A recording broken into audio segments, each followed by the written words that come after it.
ہاں بیٹا میں سرکار امام الانبیاء سے محبت کرتا ہوں۔ اچھا آپ ہماری والدہ گرامی سے محبت کرتے ہیں؟ بے شک میں ان سے بھی محبت کرتا ہوں۔ آپ حسنین کریمین سے محبت کرتے ہیں؟ بے شک میں مولا حسن بادشاہ سے، مولا حسین بادشاہ سے بھی محبت کرتا ہوں۔ اچھا آپ مجھ سے محبت کرتے ہیں؟ بے شک میں آپ سے بھی محبت کرتا ہوں۔ اب بی بی پاک فرماتی ہیں بابا کیا آپ اللہ سے محبت کرتے ہیں؟ بے شک میں اللہ سے بھی محبت کرتا ہوں۔ اب بی بی کہتی ہیں یہ ممکن ہے کیسے کہ دل ہو علی کا اور اس میں خالق اور مخلوق کی محبت اکٹھی ہو؟ توجہ ہے نا، اللہ کی بھی محبت ہو اور ہماری بھی محبت ہو۔ مولا مسکرا کر ایک جواب ارشاد فرماتے ہیں، کہتے ہیں کہ دنیا کے لیے یہ سمجھنا مشکل ہے لیکن بیٹا آپ کو سمجھنا آسان ہے، وہ یہ کہ میں تم لوگوں سے محبت اس لیے کرتا ہوں کہ تم سے اللہ محبت کرتا ہے۔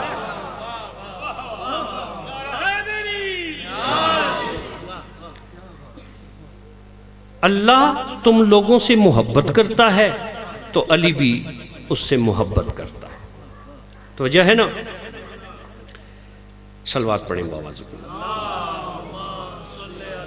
محمد۔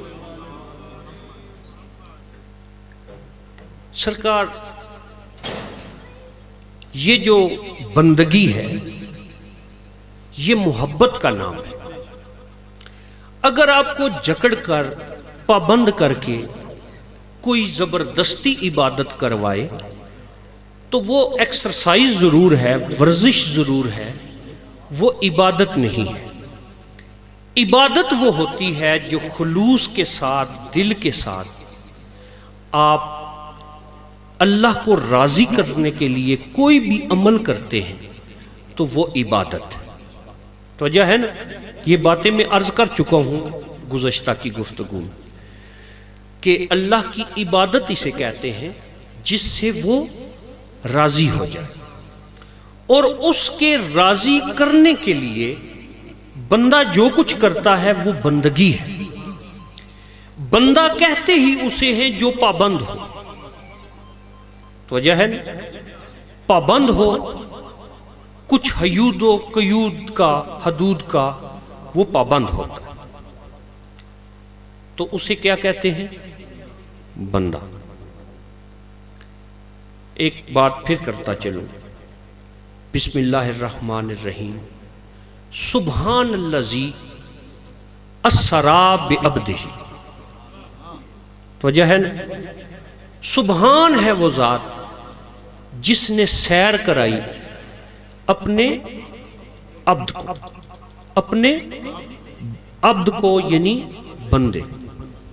آپ نے توجہ کی، سرکار اللہ یہ نہیں کہہ رہا کہ میں نے اپنے رسول کو سیر کرائی، یہ نہیں کہا میں نے اپنے حبیب کو سیر کرائی، یہ نہیں کہا میں نے امام الانبیاء کو سیر کرائی، یہ نہیں کہا میں نے اپنے نبی کو سیر کرائی، بلکہ اللہ کہہ رہا ہے میں نے اپنے عبد کو، بندے کو سیر کرائی۔ بندہ ہونا اتنا بڑا کام ہے کہ جو کائنات کی حد ہے، بالکل حد ہے، وہاں پر جب اللہ نے بندے کو بلایا ہے، رسول کو نہیں بلایا۔ تو وجہ ہے نا، نبی کو نہیں بلایا۔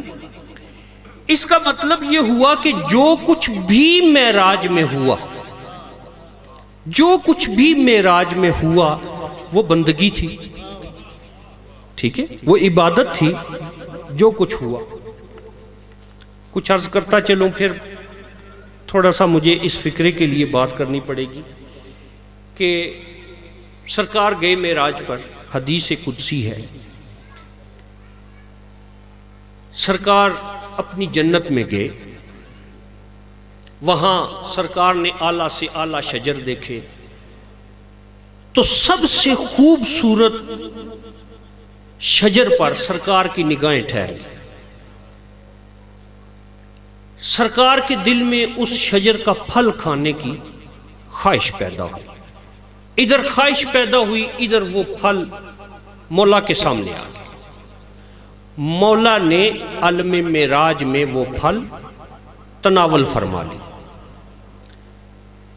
اچھا ایک بات کہتا چلوں، روحیں تو کچھ کھایا پیا نہیں کرتی.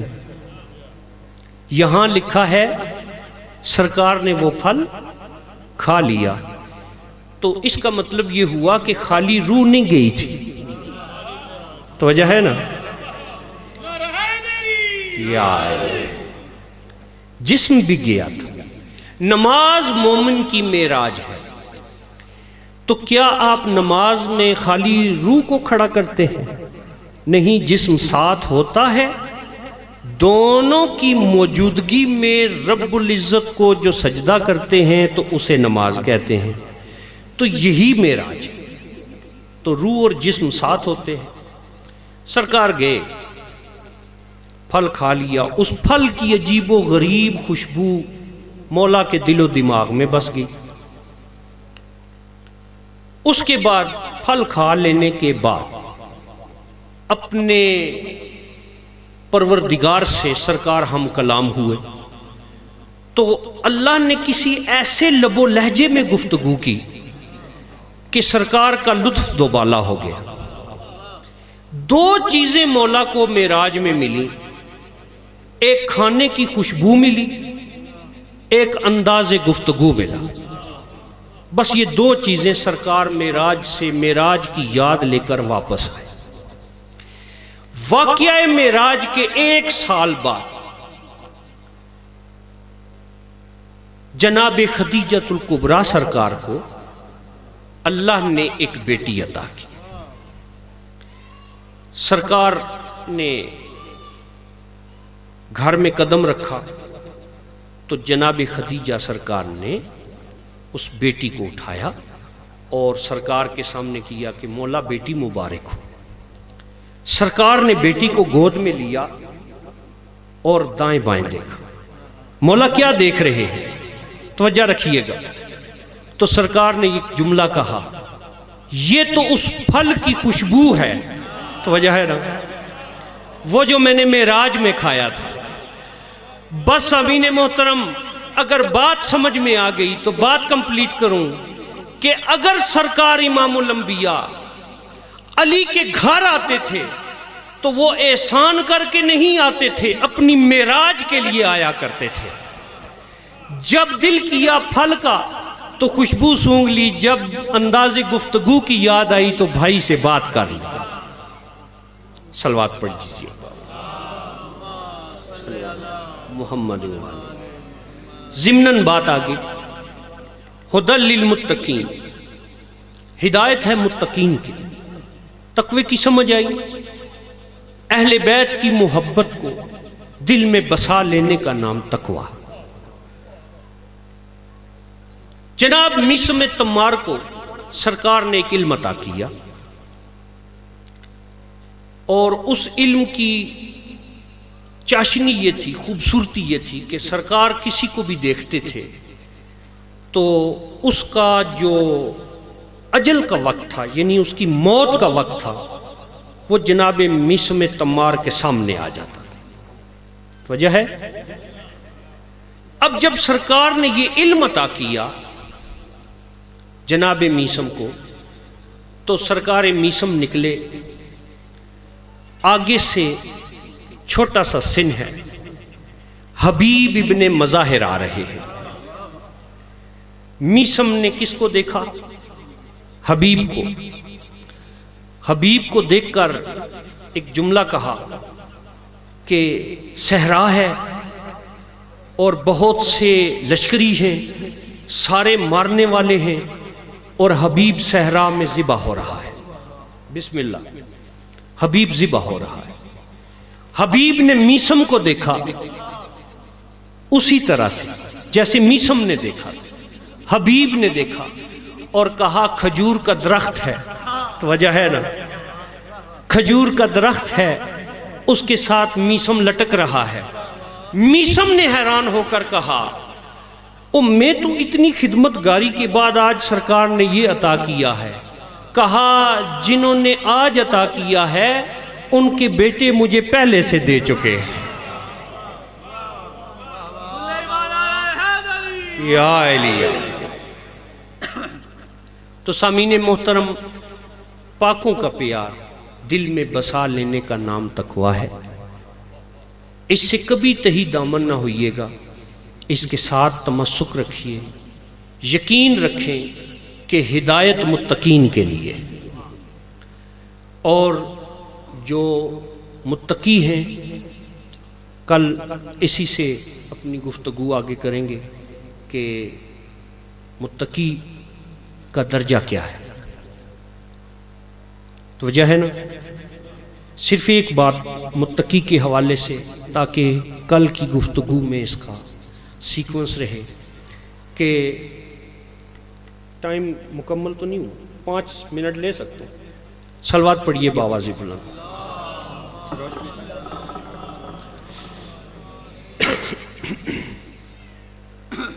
ایمان کے لیے، کس کے لیے؟ ایمان کے لیے سرکار کے سامنے یہ جو آپ سنتے ہیں ایمان کے 10 درجے ہیں. 10ویں درجے پہ سلمان ہے، 9ویں پہ ابو ذر ہے. یہ ہیں ایمان کے درجے. متقی کے لیے جس پر ایمان لانا ہے اس کا غائب ہونا ضروری ہے. تو وجہ ہے نا، ھدی للمتقین الذین یؤمنون بالغیب. سمجھاؤں مثال دے کر کہ سلمان نے جسے دیکھ کر ایمان لایا تھا وہ ہے 10ویں درجے پہ اس میں. لیکن آپ کی بات کر رہا ہوں، ہم لاتے ہیں ایمان غائب پر. تو جو غائب پر ایمان لاتے ہیں سرکار فرماتے ہیں سلمان سے وہ اپنا آغاز کرتے ہیں. تو وجہ ہے نا،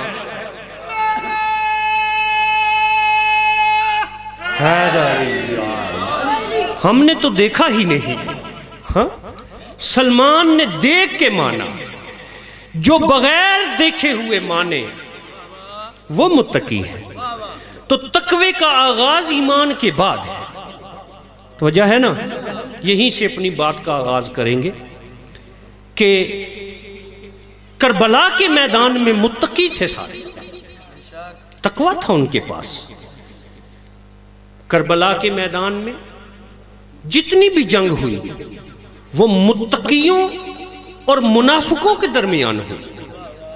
یہ جتنے لشکری ان کو شہید کرنے آئے تھے، انہیں قتل کرنے آئے تھے، کیا وہ مسلمان تھے؟ نہیں، وہ مسلمان نہیں تھے. ان کے سامنے سرکار نے ایک بچہ پیش کیا ہے نا. توجہ، ایک بچہ پیش کیا. ایک بات پھر کہتا چلو، ہم باب الحوائج کہتے ہیں سرکار امام علی رضا بادشاہ کو، ہم باب الحوائج کہتے ہیں غازی سرکار کو، اور ہم باب الحوائج کہتے ہیں شہزادہ علی اصغر سرکار کو. یہ ہم نہیں کہتے، ہمیں بتایا گیا ہے کہ یہ باب الحوائج ہے. میں نے سوال کیا اپنے ایک استاد سے کہ یہ باب الحوائج کہتے کسے ہیں؟ تو جواب یہ ملا، توجہ میری طرف رکھیے، جواب یہ ملا، صلوات پڑھیے بابا جی، اللہم صلی علی محمد وآل محمد. باب الحوائج کسے کہتے ہیں؟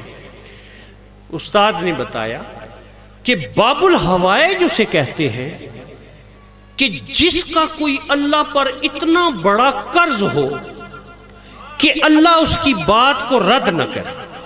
تو وجہ ہے اللہ اس کی بات کو رد نہ کرے. تو شہزادہ علی اصغر کا اتنا بڑا قرض ہے اللہ پر کہ ان کا نام باب الحوائج ہے. سرکار نے اپنے ہاتھوں پہ شہزادہ علی اصغر کو اٹھایا اور لے کر میدان میں آئے۔ جب میدان میں آئے تو ایک بات کہی، دیکھو تمہاری کوئی بھی دشمنی ہے وہ مجھ سے، اس بچے سے تمہاری کوئی دشمنی نہیں۔ یہ بچہ 3 دن کا بھوکا اور پیاسا ہے، اسے تھوڑا سا پانی دے دو، یہاں بہت سے اولاد والے بیٹھے ہیں۔ میں ایک بات کہوں، اگر 5 انگلیاں پانی میں ڈبو کر بچے کے منہ میں ڈال دی جائیں تو بچے کی پیاس بجھ جاتی ہے۔ اللہ جانے وہ کیسے مسلمان تھے۔ سرکار نے کہا کہ میں خود پانی نہیں پینا چاہتا، بچے کو پلانا چاہتا ہوں۔ اگر بچہ خود اس کا اظہار کرے، شہزادے کی طرف دیکھا اور ایک جملہ کہا، اصغر بیٹا اپنی پیاس خود ظاہر کرو۔ شہزادے نے ایک بار مولا حسین کو دیکھا، ایک بار لشکریوں کی طرف دیکھا، دیکھ کر اپنی سوکھی ہوئی زبان اپنے سوکھے ہونٹوں پہ پھیری۔ سرکار کی یہ ادا فوجیوں نے دیکھی تو وہ رونے شروع ہو گئے، لشکر میں افراتفری پھیل گئی۔ اس وقت شمر نے کہا کہ مولا حسین کے کلام کو قطع کرو، بند کرو۔ ہرملہ لعین نے، اس کی ڈیوٹی لگی، ہرملہ لعین نے 3 شاخوں والا تیر چلے پہ چڑھایا، 3 بار کوشش کی لیکن تیر نیچے گر گئے۔ عمر ابن سعد نے پوچھا کہ تو بڑا تیر انداز ہے، تیرا تیر نیچے کیوں گر جاتا ہے؟ اس نے جواب دیا، جب میں تیر چلے پہ چڑھاتا ہوں تو ایک کالے بھرکے والی خاتون کا ہاتھ بچے کے گلے پہ آتا ہے اور آواز آتی ہے، ہرملہ اپنے تیر کا وزن بھی دیکھ، میرے اصغر کا گلا بھی دیکھ۔ جب اس نے یہ بات سنی، اس نے ہرمل کی آنکھوں پہ ہاتھ رکھا، اس نے تیر چلایا، سرکار کے ہاتھوں پہ شہزادے نے اپنی شہادت پیش کی۔ یہ شہادت بہت بڑا قرض ہے اللہ پہ۔ سامعین محترم، عزاداران امام علی مقام، ایک بات میں نے پڑھی، بڑی ہی عجیب بات پڑھی۔ کربلا میں جتنے شہید تھے جو مولا حسین بادشاہ کے تھے، سرکار نے ان کی شہادت کے بعد انہیں گنج شہیداں میں رکھا، لاش کو پہنچایا، لیکن فقہ میں 6 ماہ کا جو بچہ ہوتا ہے اس کا جنازہ نہیں پڑھا جاتا۔ واحد شہزادہ علی اصغر ہے کہ مولا نے اکیلے شہزادہ علی اصغر کا جنازہ پڑھا۔ میں نے مولا سے پوچھا عالم خیال میں، مولا آپ نے شہزادہ علی اصغر کا جنازہ کیوں پڑھا؟ کہا شاید اس لیے کہ کوئی میرے اصغر کو 6 ماہ کا نہ سمجھے، اس کی شہادت عباس سے کم نہیں ہے۔ سرکار نے شہزادہ علی اصغر کو ریت میں دفن کیا۔ جب عزاداروں 11 محرم کو فوج اشقیاء نے سروں کو نیزوں پہ شمار کیا تو وہ 71 تھے۔ عمر ابن سعد نے حکم دیا کہ شب عاشور میں 72 تعداد تھی، یہ کم از کم 72 ہونے چاہیے، 71 سر ہیں۔ بس اس نے حکم دیا اپنے ایک دستے کو کہ اپنے نیزے ہاتھ میں لے لو اور ریت میں گاڑنا شروع کر۔ بس ایک شکی کا نیزہ ریت میں لگا اور جب باہر آیا تو شہزادے کی لاش ساتھ تھی۔ سر کاٹ کر اسے نیزے پہ چڑھا دیا گیا۔ یہی محبت آل محمد ہے کہ ہم اس تذکرے سے رو رہے ہیں، اور وہ ایسے ظالم تھے کہ سامنے موجود ہوتے ہوئے بھی انہوں نے محمد وال محمد کی شہادت پر خوشیاں منائیں، اور ہم اس بات کا اظہار کر رہے ہیں کہ مولا ہم آپ کے منتدار ہیں، اور اسی کا نام تقویٰ ہے۔ الا لعنۃ اللہ علی القوم الظالمین۔